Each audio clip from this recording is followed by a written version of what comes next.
Just একটা single press করলেই, এই একটা বাটন ক্লিক করলে মেশিনটা অন হয়ে যাচ্ছে যেভাবে, সেমনি হচ্ছে একটা বাটন ক্লিক করলে মেশিনটা অফ হয়ে যাবে, বন্ধ হয়ে গেল মেশিনটা, আর কিন্তু যাচ্ছে না। আবার প্রেস করে দিলে মেশিনটা চালু হয়ে যাবে, যেহেতু আমরা আগে থেকেই সেটিংটা করে রেখেছি। আমরা এখন দেখাবো কিভাবে এই মেশিনটাকে অপারেট করতে হয়। এটাকে বলা হয় বাইপ্যাপ মেশিন। সবার প্রথমে আমরা কি করবো, এটাকে ইলেকট্রিক বোর্ডের সাথে কানেক্ট করে নেবো। ইলেকট্রিক বোর্ডের সাথে কানেক্ট করার পরই মেশিনটা জ্বলে উঠবে।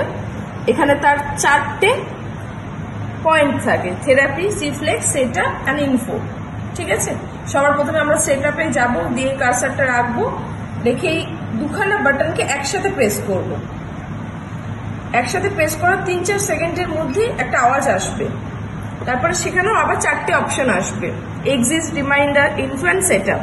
সেখানে গিয়ে সেটআপের মধ্যে কার্সারটা রেখে প্রেস করে দেবো, সিঙ্গেল প্রেস হবে।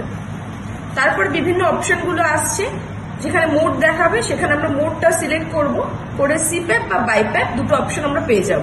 আমাদের যেটা দরকার, বাইপ্যাপ হলে বাইপ্যাপটা সিলেক্ট করব, সেখান থেকে আইপ্যাপ এবং ইপ্যাপ দুখানা অপশন পেয়ে যাব।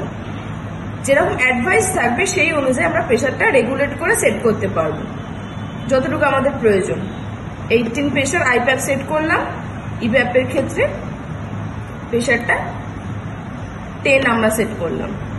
সেট করা হয়ে গেলে আমরা ব্যাক অপশন চলে যাব, দিয়ে সেখান থেকে এক্সিট এবং থেরাপিতে কানেক্ট করলেই মেশিনটা অন হওয়া শুরু হয়ে যাবে।